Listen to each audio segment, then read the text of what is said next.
Hello investors. Investors हम सभी लोग ज़्यादा जानते हैं कि यदि किसी कंपनी में ग्रोथ है, तो वो कंपनी का शेयर मार्केट में परफ़ॉर्मेंस अच्छा रहेगा। यदि इसमें ग्रोथ नहीं है, उसमें अर्निंग्स नहीं है, तो कंपनी को जो थोड़ा आगे परफ़ॉर्म करने में थोड़ी कठिनाइयों का सामना करना पड़ सकता है। जो फंडामेंटल समझते हैं, वो इस बातों को अच्छी तरह रिलेट कर पा रहेंगे। और हमने अपने स्क्रीन पे अभी खोल के रखा है, ये डेटा ये बता रहा है कि इंडिया में कितने म्यूचुअल फंड इन्वेस्टर्स हैं। ठीक है? तो अभी हम देखें तो इसके अकॉर्डिंग यहाँ पे लिखा हुआ है कि अभी एक्टिव कितने हैं, वो 4 पॉइंट लगभग 5 करोड़ जो है ऐसे इन्वेस्टर्स हैं जो म्यूचुअल फंड में इन्वेस्ट कर रहे हैं। अब आप सोचो कि इंडिया की पॉपुलेशन लगभग 140 करोड़ है, 140 करोड़ में सिर्फ़ 5 करोड़ ऐसे हैं जो कि क्या कर रहे हैं, म्यूचुअल फंड में इन्वेस्ट कर रहे हैं। मानते हैं कि इसमें से कुछ लोग ऐसे होंगे जो कि अभी बिलो 18 ईयर्स होंगे। ठीक है, यदि हम उन पे कोई रिस्पॉन्सिबिलिटीज़ नहीं होगी, हमारी जो पॉपुलेशन है 18 साल से नीचे की, और उनके अभी इनकम सोर्स भी नहीं होंगे, तो चलिए एक तरह से मान लेते हैं कि उनको हम साइड कर लें, फिर भी मेरे पास एक अच्छी खासी पॉपुलेशन बच जाती है। ठीक है? तो सिर्फ़ 5 करोड़ हमारे म्यूचुअल फंड के इन्वेस्टर्स हैं, मतलब आप सोचो कि इस सेक्टर में अभी कितनी ग्रोथ अपॉर्च्युनिटी बची हुई है, राइट? तो हम आज जिस स्टॉक की बात कर रहे हैं, जिस स्टॉक के फंडामेंटल को समझेंगे, बिज़नेस मॉडल को समझेंगे और इसमें एक क्या अपॉर्च्युनिटी हमें दिख रही है उसको भी समझेंगे, और इस इसके प्राइस में कहाँ तक की ग्रोथ आ सकती है, इसका प्राइस कहाँ तक बढ़ सकता है, उसको भी एक हम एंटीसिपेट करने की कोशिश करेंगे। ठीक है? तो आप लोगों ने थंबनेल में देख लिया होगा कि आज हम कैम के बारे में बात करने वाले हैं, कंप्यूटराइज़्ड मैनेजमेंट सिस्टम के बारे में। ये कंपनी क्या करती है, कंपनी करती है कि एक रजिस्ट्रार और ट्रांसफ़र का काम करती है। जैसे कि इसके पास कोई म्यूचुअल फंड से है, तो वो उनके लिए उनके इन्वेस्टर्स का रिकॉर्ड मेंटेन करेगी और शेयर को म्यूचुअल फंड की यूनिट को ट्रांसफ़र करती है। ठीक है? ये इसका काम है और इसके बदले इसको कमीशन मिलता है। तो देखिए, इस टाइप के जो बिज़नेस होते हैं ना, इनका बिज़नेस मॉडल मतलब लगभग मिनिमम इन्वेस्टमेंट और मैक्सिमम रिटर्न। तो इस टाइप की कंपनियाँ बहुत ही ग्रोइंग कंपनी होती है, इनमें अपॉर्च्युनिटी बहुत होती है, ऐसी कंपनी में पैसे बहुत अच्छे बनेंगे। ठीक है? तो चलिए हम इसका बिज़नेस मॉडल देख लिए हैं। आइए इस कंपनी के बारे में हम थोड़ी और एनालिसिस करते हैं और अपनी फर्दर वीडियो को आगे बढ़ाते हैं। लेकिन उससे पहले वीडियो को आप लोग सब्सक्राइब कर लीजिए, सॉरी वीडियो को लाइक कर लीजिए और चैनल को सब्सक्राइब कर लीजिए। यदि आप ऑप्शन ट्रेडिंग में इंटरेस्टेड हैं तो आप हमारे टेलीग्राम को फॉलो कर सकते हैं, वो फ्री ऑफ कॉस्ट है, लिंक डिस्क्रिप्शन में रहेगा तो ज़रूर चेक कर लीजिएगा। ठीक है? चलिए। देखिए, जो जैसी एजेंसियाँ होती हैं ना, इनके स्टॉक प्राइस तभी गिरते हैं जब हमारी इकोनॉमी में कोई डेंट लगता है। ठीक है? तो जल्दी से हम 2 मिनट में इसको पहले टेक्निकल समझ लेते हैं कि इसका टेक्निकल से हमें क्या लगता है कि इसका प्राइस कहाँ तक शूट कर सकता है, या टेक्निकल क्या कहने की कोशिश करता है, इसका चार्ट पैटर्न क्या बताने की कोशिश कर रहा है। जल्दी से हम उसको समझ लेते हैं। ठीक है? तो अभी जैसे हमने बताया कि जब कोई इकोनॉमी में डेंट आता है, तभी ऐसे स्टॉक्स के प्राइस फ़ॉल करते हैं, तो वही हुआ भी है। आप देखो तो जब कंपनी का स्टार्ट किया, लिस्टेड हुआ है जब कंपनी ने जब ट्रेड करना शुरू किया है, तो ये अच्छा खासा रैली यहाँ से यहाँ तक दे रहा था। लेकिन इसके बाद अचानक से प्राइस क्या किया, ड्रॉप किया, क्यों?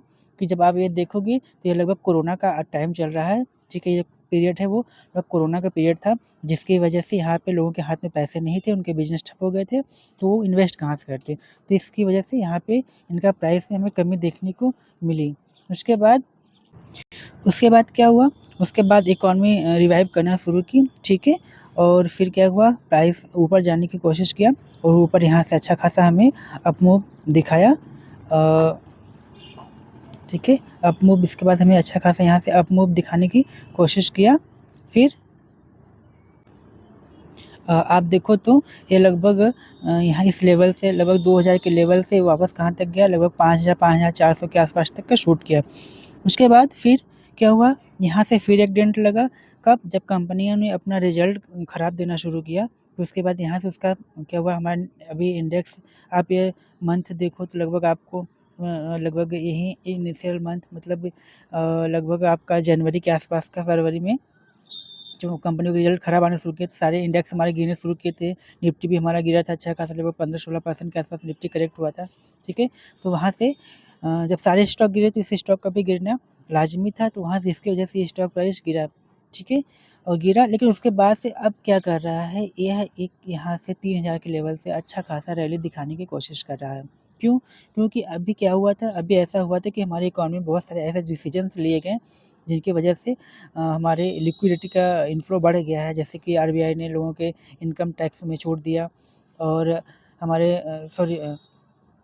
गवर्नमेंट ने इनकम टैक्स में छूट दिया और आरबीआई ने 3 रेट कट कर चुके हैं अभी तक। आज मैं जब तक वीडियो बना रहा हूँ लगभग 100 पॉइंट बेसिस का रेट कट हुआ है, जिसकी वजह से मार्केट में क्या हुआ, मनी इनफ्लो बढ़ गया है, लोगों के हाथ में पैसे बढ़े हैं, तो वो म्यूचुअल फंड्स और मतलब अन्य सेगमेंट में अपना क्या कर रहे हैं, इन्वेस्टमेंट को बढ़ा रहे हैं। तो जिसकी वजह से कैम कम कैम क्या है, काम क्या करती है कि रजिस्ट्रार और ट्रांसफ़र करती है म्यूचुअल फंड्स के लिए, ठीक है? तो जब म्यूचुअल फंड्स के पास काम आएँगे तो ये इसका भी काम बढ़ेगा, मतलब इसमें भी ग्रोथ आने की अपॉर्चुनिटी बढ़ जाती है, जिसकी वजह से यहाँ से इसका भी प्राइस ऊपर जाने की कोशिश की और अच्छा खासा अप मूव हमें दिखाने की कोशिश कर रहा है। तो टेक्निकली यदि हम समझे तो मार्केट यहाँ तक गया, यहाँ इसके बाद कोरोना से आया, फिर वापस गया, ठीक है? मार्केट ने क्या किया, यहाँ एक रेजिस्टेंस था, इस रेजिस्टेंस को ब्रेक किया। जनरली होना क्या चाहिए, मार्केट को फॉल करना चाहिए था, जिसको हम रीटेस्ट बोलते हैं, और इस लेवल से वापस बाउंस कर जाना चाहिए था, ठीक है? लेकिन इकॉनमी ख़राब चल रही थी, जिसकी वजह से मार्केट यहाँ पे गिरा। यहाँ पे इकॉनमी को सपोर्ट मिला, ठीक है? गवर्नमेंट के द्वारा सपोर्ट मिला और वापस प्राइस शूट करने की कोशिश कर रहा है। अभी मार्केट क्या कर रहा है, मार्केट बहुत ही इम्पोर्टेंट लेवल पे खड़ा है। मार्केट क्या खड़ा है, इस लेवल को आप देखो तो कई बार ये टेस्ट ऊपर नीचे कर रहा है। तो मार्केट ने इसको ब्रेकआउट भी करने की कोशिश किया है इस कैंडल में। यदि ये कैंडल सस्टेन कर जाती है तो मार्केट क्या करेगा, यहाँ से ऊपर अप मूव दिखाने की कोशिश करेगा। कितना जाएगा, टेक्निकली यदि हम देखें तो ये पहला जब मार्केट यहाँ से फॉल करना शुरू किया था तो यहाँ से लगभग 4000 से यह लगभग 1500 रुपये शूट किया था। अगेन इसी को यदि हम फॉलो करते हैं तो मार्केट यहाँ से क्या करेगा, इसके टॉप से यदि हम 1500 लें तो यहाँ पे लगभग 5500 है, और तो हाँ, इस हिसाब से यदि हम इसका टॉप से मिलाने की कोशिश करें तो इसमें यदि हम 1500 रुपये और ऐड कर देते हैं तो लगभग 650 700 तक का इसका टारगेट ओपन हो जाता है, ठीक है? तो यह टेक्निकली ऐसा मेरा मानना है, और ये मेरा सिर्फ व्यू है, इससे आपको इन्फ्लुएंस नहीं होने की ज़रूरत है। जो टेक्निकल बोलते हैं वही हम बताने की कोशिश कर रहे हैं, ठीक है? तो आपको इन्वेस्ट करने से पहले अपनी एनालिसिस खुद करनी चाहिए। अब चलते हैं जल्दी से इसका फंडामेंटल समझते हैं हम, और फंडामेंटल से एक व्यू लेने की कोशिश करते हैं कि फंडामेंटल क्या बता रहे हैं, क्या है, यह स्टॉक चलेगा या ये स्टॉक में क्या सिर्फ हवा भरी हुई है, ठीक है? तो चलिए जल्दी से फंडामेंटल समझते हैं। फंडामेंटल से हमें एक अच्छा और ज़्यादा क्लैरिटी मिलने की कोशिश हम देने की कोशिश करेंगे। तो जैसा हम जानते हैं कि ये जो कंप्यूटर एज मैनेजमेंट सर्विस है, ये अपने सेक्टर में क्या है, लीडिंग कंपनी है, और इसका मार्केट कैप यदि हम देखें तो लगभग 70% के आसपास इसका मार्केट शेयर है, तो जो कि बहुत बड़ी कंपनी है और बहुत ही अच्छा मार्केट शेयर ऑक्यूपाई की हुई है और अच्छा बिजनेस मॉडल है। तो सब कुछ अच्छा देखते हुए यदि हम थोड़ा सा ओवरव्यू लेते हैं इसका, तो मार्केट का लगभग 21,143 करोड़ के आसपास का मार्केट कैप है इसका, और इसका पीई देखा जाए तो पीई 48 है, और यदि इंडस्ट्री पी की बात करें तो इंडस्ट्री पी से लगभग 56 का इंडस्ट्री पी है, तो उसके हिसाब से तो बहुत अच्छा माना जाएगा, ठीक है? और कंपनी में डेब्ट ऑलमोस्ट क्या है, निल है। तो देखिए, इस तरह की बिजनेस वाली कंपनियों पे डेब्ट लेने की कोई ज़रूरत ही नहीं होती, क्योंकि लो इन्वेस्टमेंट होता है। तो इसकी वजह से यदि आप कंपनी पे डेब्ट देखें, कंपनी पे डेब्ट देखें तो क्या है कि डेब्ट लगभग 0.7% के आसपास की कंपनी के ऊपर डेब्ट है, ठीक है? और ठीक है, यही सब है। ग्रोथ बहुत अच्छी है इस कंपनी की। ग्रोथ यदि आप देखें तो ग्रोथ आपको लगभग 26% के आसपास का ग्रोथ आपको देखने को मिल जाएगा, ठीक है? 48 का पीई है, लगभग आप देखें तो 47.9 का है। 48 के पीई पे 26 का ग्रोथ थोड़ा-सा अनजस्टिफाइड है, ठीक है? हालाँकि खराब नहीं है, बहुत अच्छा है, लेकिन जनरली होना क्या चाहिए, जितना कंपनी का पीई है, ठीक है? यदि उतनी ही हमको ग्रोथ मिलती है, तो कंपनी में एक थोड़ा-सा जस्टिफाइड माना जाता है और आगे यह सस्टेनेबल होता है। लेकिन इस कंपनी में, इस केस में यह फेयर है। क्यों फेयर है, वो आगे हम समझने की कोशिश करेंगे, आगे हम बताने की कोशिश करेंगे, ठीक है? और बाकी सब आरओए भी अच्छा है, आरओए लगभग इसका 30 के आसपास का है, जो कि बहुत अच्छा माना जाता है। यदि आपके पास जो एसेट्स है, यदि आप उस पे 32% का रिटर्न जनरेट कर पा रहे हो, ठीक है? तो आप यहाँ से देख सकते हो, इसका रिटर्न ऑन एसेट लगभग 32% के आसपास का है। और जो सबसे अधिक इम्पोर्टेंट पॉइंट है, जो इसको हमें सभी लोगों को फ़ोकस करना चाहिए, वो है इसका एफआईज़ होल्डिंग, ठीक है? इसमें लगभग 55% के आसपास की एफआईज़ होल्डिंग है, ठीक है? और यदि आप रिटेल की बात करें तो रिटेल बहुत ही कम है, और डीआईज लगभग 17-18% के आसपास और 28% के आसपास रिटेल है। इम्पोर्टेंट ये है कि कंपनी ने 2022 में इसमें लगभग इसका देखा जाए तो 2022 में लगभग 30% के आसपास इसमें एफआईज थे, जो कि बढ़ते-बढ़ते लगभग 55% के आसपास एफआईज हो गए हैं। ठीक है, फॉरेन इंस्टीट्यूशनल इन्वेस्टमेंट जितने होते हैं उनकी क्या हुई है उनका उनमें अधिक संख्या में वो अधिक संख्या में पार्टिसिपेट किए हैं इस स्टॉक में।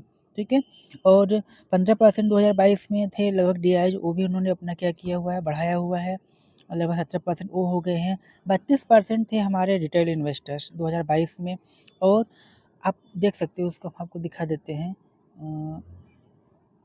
इन्वेस्टर्स में आप जाओगे तो यहाँ से आपको देख सकते हो कि आप देख लो यहाँ से हाँ, देखिए दिसंबर में, ठीक है, इसको हम अपने को इधर साइड कर देते हैं, चलिए ऊपर कर देते हैं। दिसंबर में आप दिसंबर 22 में आप देख लो पब्लिक 33% थी, जो अभी करंटली कितनी हो गई है 28%। मतलब कि मतलब ये है कि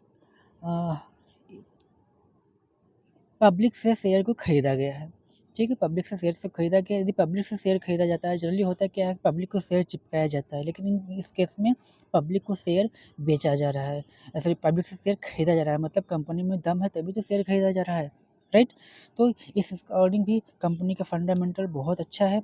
ठीक है, और रेशियोज भी यदि हम बात करें तो रेशियोज भी बहुत अच्छे हैं, रेशियोज में कुछ खराबी नहीं दिख रही है। और कैश फ्लो यदि आप देख सकते हो तो कैश फ्लो देख लो, कैश फ्लो आपको पॉजिटिव कैश फ्लो दिखेगा इसमें। ठीक है, देखिए यदि हम इसका डिटेल से एनालिसिस करने की कोशिश करें तो उसमें बहुत टाइम लग जाएगा, तो हम चाहते हैं कि जल्दी से ओवरव्यू ले लेते हैं और ये समझने की कोशिश करें कि क्या कंपनी में आगे अपॉर्चुनिटी ग्रोथ दिखेगी या नहीं दिखेगी, राइट। तो देखिए अब हमने इसका फंडामेंटल्स देख लिया कि इसका आरओई अच्छा है, इसके प्रमोटर्स होल्डिंग अच्छे हैं। ठीक है, क्वार्टर्स में भी यदि हम इसका प्रॉफिट एंड लॉस देखें तो प्रॉफिट एंड लॉस में भी अच्छा खासा 24 मार्च में 1054 का इसका सेल्स था। ठीक है, और वो बढ़ के अच्छा खासा आ गया, सेल्स बढ़ा है 2025 में। ठीक है, एक्सपेंस को इसमें थोड़ा सा, ठीक है, एक्सपेंस तो आएंगे ही, इसी इबिटा की बात हम करें तो इसको एक सेकेंड आप देख लीजिए, ऑपरेटिंग प्रॉफिट 481 था। ठीक है, 481 था ऑपरेटिंग प्रॉफिट 2014 में। ठीक है, 2014 में 481 था, जो बढ़ के 617 हो गया है, 617 करोड़ का।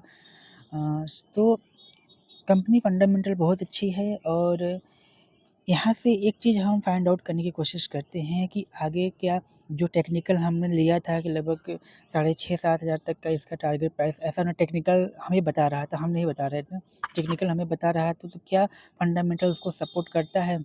तो देखिए थोड़ा-सा हम मैथमेटिकल कैलकुलेशन यहाँ पे करते हैं। ठीक है, मैथमेटिकल कैलकुलेशन करें तो यहाँ से हमको पेग निकल के आ रहा है लगभग 2 का। हमारे पास ग्रोथ है क्या 26 की।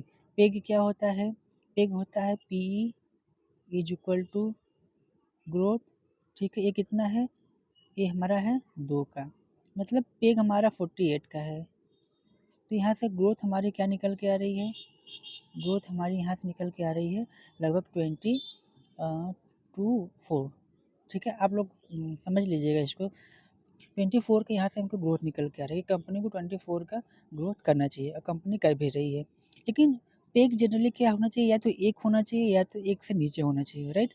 लेकिन यहाँ पे पेग क्या आ रहा है, इस केस में पेग हमारा निकल के 2 आ रहा है। तो यदि कंपनी अच्छी है तो अच्छी परफॉर्मेंस करने के लिए कंपनी का पेग को 1 लाना पड़ेगा। मतलब या तो यहाँ से इसका पी डाउन जाए, या तो यहाँ से इसका ग्रोथ क्या है ऊपर जाए। तो पी डाउन जाने का कोई पॉसिबिलिटीज़ नहीं दिख रही है। हाँ, ग्रोथ का ऊपर जाने की पॉसिबिलिटीज़ दिख रही है। क्यों? क्योंकि हमने इनिशियल में बताया था कि कंपनी में पूरे इंडिया में लगभग 5 करोड़ ही इन्वेस्टर्स हैं, उनकी संख्या अब तो बढ़ेगी ही बढ़ेगी। ठीक है? जब उनकी काउंटिंग बढ़ेगी, तो जब ग्रोथ में अपॉर्चुनिटी बढ़ेगी तो इसका शेयर प्राइस भी बढ़ेगा। ठीक है? तो हम मान के चलते हैं कि यहाँ पे अपॉर्चुनिटी बहुत है। ठीक है? ऐसा मेरा असम्पशन है कि यहाँ से ग्रोथ इसकी बढ़ेगी। तो यदि ग्रोथ बढ़ के 24 से, ज़ाहिर-सी बात है आने वाले समय में सिर्फ 5 करोड़ इन्वेस्टर्स नहीं होंगे, हो सकता है 50 करोड़ इन्वेस्टर हो जाए, हो सकता है 40 करोड़ हो जाए। उस हिसाब से इस कंपनी का ग्रोथ भी बढ़ जाएगी। ठीक है, जब ग्रोथ भी बढ़ेगी तो इसका पे क्या होगा, डाउन आ जाएगा। तो यदि इसका हम मान के चलते 5 करोड़ से 10 करोड़ इन्वेस्टर्स होते हैं, तो इसका ग्रोथ में डबल 100% का अपॉर्चुनिटी हुई यहाँ पे, राइट? तो यदि हम माने 24 का जो ग्रोथ है पेग 1 के हिसाब से, ये क्या हो जाएगा, ये भी 48 हो जाएगा, राइट? ये भी 48 हो जाएगा। एक फार्मूला होता है हमारे हमारे पास, क्या होता है, पीई मतलब प्राइस अपॉन ई। पीई क्या होगा, 48 का, ठीक है। पीई अभी 48 है, अभी करंटली यदि हम अर्निंग से डिवाइड करेंगे तो हमारा करंट प्राइस निकल के चला आएगा, जो कि अभी करंट प्राइस जो भी चल रहा हो, ठीक है, वो निकल के आ जाएगा, ठीक है। तो यदि हम करंट प्राइस की बात कर लें, तो करंट प्राइस अभी इसका क्या चल रहा है, अभी 4000, यहाँ पे आपको देख सकते हैं 4276 के आसपास इसका करंट प्राइस चल रहा है, ठीक है। तो हम इसका अर्निंग्स देख लेते हैं कि अर्निंग्स क्या है, ठीक है। आ जाते हैं इसके अर्निंग्स में, इसका हाँ ईपीएस, ठीक है। इसका करंट ईपीएस लगभग 89 है, तो हम इसको 90 मान लेते हैं, ठीक है। 89 है तो इसको हम क्या मान लेते हैं, 90 मान लेते हैं। तो ज़ाहिर-सी बात है, इसका जब सेल्स में ग्रोथ आएगी तो इसकी अर्निंग से भी ग्रोथ आएगी, ठीक है। यदि सेल्स हमारा 100% से यदि हम उनको इंक्रीज़ कर रहे हैं, ठीक है, ग्रोथ यदि 100% इंक्रीज़ कर रहे हैं, जो कि 48 24 का भी हमने ग्रोथ निकाला था, उसको हम 48 कर ले रहे हैं, तो यहाँ पे इसका अर्निंग्स में भी अच्छा खासा ग्रोथ आएगा। अर्निंग्स भी हो सकती है कि यहाँ से डबल्स हो जाए, राइट? तो यदि हम 90 में मान के चलते हैं कि 100% का ग्रोथ नहीं भी आता है, लेकिन 100% से अधिक की पॉसिबिलिटीज़ है इस स्टॉक में, लेकिन हम मान के चलते हैं कि 100% की ग्रोथ आएगा, तो यहाँ से क्या हो जाएगा, ये लगभग 180-165 के आसपास तक का इसका हमें अर्निंग्स देखने को मिल सकती है इन कमिंग ईयर्स, राइट? तो अब यहाँ से हमारा प्राइस क्या निकल के आएगा, पी अर्निंग्स क्या हो जाएगी, हम मान के चलते हैं 170, ठीक है। ये एजम्पशंस है, again I want to recall you, this is the only assumptions, my assumption कि जो डेटा हमें दिया गया है उसके बेस पे हम एक फ्यूचर प्राइस को एंटिसिपेट कर रहे हैं, ठीक है। ये गलत भी हो सकता है, सही भी हो सकता है, आपको खुद अपनी एनालिसिस करनी होगी बिफोर इन्वेस्टिंग, राइट, ठीक है। तो अब यहाँ से क्या निकल के आ रहा है, करंट पी क्या है, 48, मतलब 48 में यदि हम 170 का मल्टीप्लाई कर दें, तो ये हमारा इसका करंट मतलब फ्यूचर प्राइस निकल के चला आएगा कि इतनी प्राइस हो सकती है, ठीक है। तो यदि हम मोटा-मोटे मान लें, तो यदि हम 48 को 50 कर लेते हैं और इसको हम मान लेते हैं 170, ठीक है। तो 70 सॉरी, यहाँ से हम मान लेते हैं कितना निकल के आया था मेरा 170 और मान के चलते हैं 40, ठीक है।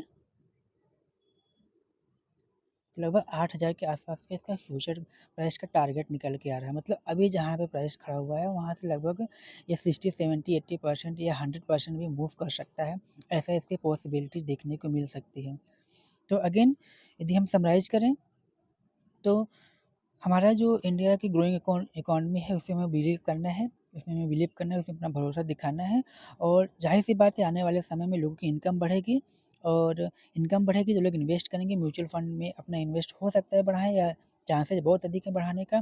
तो जब म्यूचुअल फंड ग्रो करेंगे तो कैम्स जैसे स्टॉक के प्राइस भी बढ़ने लाज़मी हैं, क्योंकि ये भी उसका एक पार्ट्स है, ठीक है? ये सिस्टम का एक पार्ट्स है, इसका स्टॉक प्राइस बढ़ेगा, और ठीक है, फ्यूचर ग्रोथ अपॉर्चुनिटी बहुत अच्छी है। यहीं तक वीडियो को रखते हैं, और एक बार अपना मेरे टेलीग्राम को आप लोग ज्वाइन कर लीजिएगा। वीडियो कैसा लगा कमेंट में ज़रूर बताइएगा, और चलिए यहीं तक रखते हैं, फिर मिलते हैं किसी स्टॉक के फंडामेंटल एनालिसिस में, तब तक के लिए थैंक यू।